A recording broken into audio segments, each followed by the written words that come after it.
Le principe de la sclérothérapie sous contrôle éco-guidé est, comme son nom l'indique, d'injecter l'agent tensioactif, le produit sclérosant, directement de la lumière veineuse avec un contrôle échographique.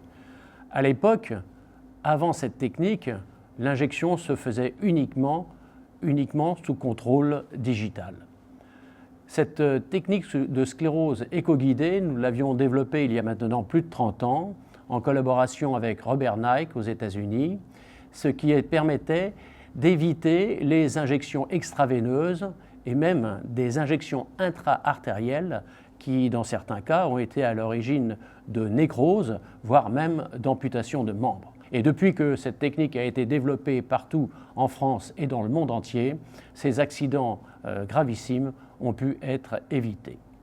Quant à la mousse de produits sclérosants, elle a été développée en 1997 par un Espagnol, Juan Cabrera, qui l'utilisait dans des indications des angiodysplasies essentiellement, puis elle a été appliquée ensuite pour le traitement des varices. L'avantage de la mousse a été, d'une part, de majorer l'efficacité de la sclérothérapie et d'obtenir de meilleurs résultats qu'avec la solution et l'agent sclérosant sous forme liquide. Pour quelle raison? La première raison, c'est que la création d'une mousse majore le contact de l'agent sclérosant avec l'endothélium veineux, obtenant ainsi une meilleure brûlure et une meilleure destruction des cellules endothéliales. Le deuxième avantage de la mousse est, lors de l'injection, de repousser la colonne sanguine et d'obtenir ainsi une meilleure concentration in situ de l'agent sclérosant par rapport à l'injection d'une solution. C'est la raison pour laquelle la mousse permet d'obtenir des taux d'occlusion nettement supérieurs à ceux obtenus avec la forme liquide. Quelles sont les indications de la sclérothérapie à la mousse sous contrôle éco-guidé? Ce sont avant tout les veines saphènes. La grande veine saphène, la petite veine saphène, également la grande saphène accessoire antérieure, antérieurement appelée saphène accessoire antérieure de cuisse, et la veine de Giacomini. Ces veines sont situées dans le compartiment saphénien et donc difficilement accessibles à la palpation digitale. Les veines tributaires, également profondément situées, peuvent être traitées par la sclérothérapie sous contrôle éco-guidé, alors que les veines superficielles et les tributaires sous-cutanées peuvent être traitées uniquement avec une palpation digitale. Quel est le matériel nécessaire pour la fabrication de la mousse? Plusieurs dispositifs ont été développés. Le premier, avec Tessari, est l'utilisation d'un robinet 3 voies et d'une seringue de 5 ml avec une autre seringue de 5 ml, ou bien d'une seringue de 5 ml et d'une seringue de 2,5 ml. Généralement, pour les veines profondément situées, comme les saphènes, on utilise une aiguille de 21 ou 22 gauges et d'une longueur de 30 ou 40 mm. Un agent sclérosant a une concentration variable selon le type de veine. D'autres dispositifs ont été créés avec l'utilisation d'un raccord femelle-femelle, en utilisant également soit 2 seringues de 5 ml, soit une seringue de 5 ml et une seringue de 2,5 ml. Enfin, un dispositif stérile comportant un robinet 2 voies et un filtre avec une seringue de 5 ml et une seringue de 10 ml a été commercialisé. Enfin, pour l'injection sous échographie, on utilise de façon classique un échographe avec une sonde linéaire et du gel échographie. Et on peut ainsi visualiser au niveau de l'écran la progression de l'aiguille et du biseau de l'aiguille jusqu'à sa pénétration dans la lumière veineuse. Pour la fabrication de la mousse, on peut donc utiliser la technique de Tessari avec le robinet 3 voies. Et classiquement, le rapport est de 1/4, 4 volumes d'air qui est branché sur le robinet et un volume de produit sclérosant, donc 1 millilitre, qui est également raccordé au robinet 3 voies. On effectue ensuite une dizaine à une vingtaine de mouvements de pression alternativement sur chaque piston, de façon à obtenir une mousse qui sera plus ou moins dense selon le nombre de pressions exercées. On obtient ainsi une mousse dense de produits sclérosants. Il est important d'injecter la mousse dans les minutes qui suivent sa fabrication de façon à ce qu'elle soit très dense. Au-delà d'un certain temps, elle devient liquide et perd de son efficacité. Après application de gel,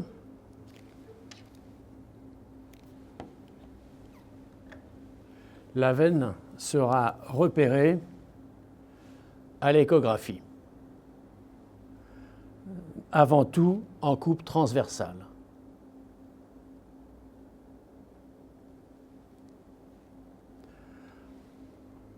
Ensuite, on se met en position longitudinale, en s'assurant toujours que la tête est à gauche et les pieds à droite, de façon à réaliser l'injection en amont.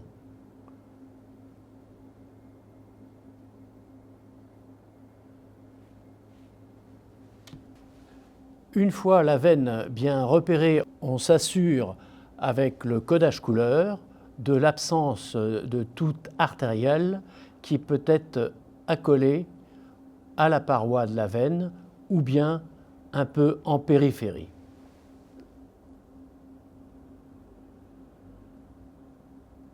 Différents types et coupes d'injection sont possibles, soit en transversale, comme l'avait développé Michel Chadec, soit en coupe oblique, comme l'a développé Sami Zerouk, mais classiquement, nous utilisons, depuis que nous l'avons développé, la technique d'injection en coupe longitudinale.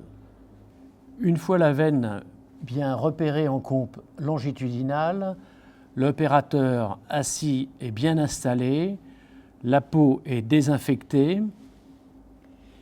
On débute la ponction avec le biseau de l'aiguille en l'air, avec une angulation qui est variable de 45 degrés pour les veines relativement superficielles et 80 ou 90 degrés pour les veines plus profondes. L'essentiel est de positionner l'aiguille au milieu de la sonde et d'être toujours dans l'axe de la sonde, non pas en dedans ni en dehors. On pousse ensuite de façon à positionner l'aiguille et de voir sa progression en sous-cutané jusqu'à atteindre le mur antérieur. Une fois le mur antérieur atteint, on réalise une pression beaucoup plus forte de façon à transfixier le mur de la veine. Une fois le biseau de l'aiguille localisé à l'intérieur de la lumière, on exerce une traction pour obtenir un reflux de sang qui permet de s'assurer qu'on est bien dans la lumière. On peut ainsi procéder ensuite, dans un premier temps, à une petite injection lente, puis un peu plus complète jusqu'à obtenir un remplissage complet de la lumière de la veine.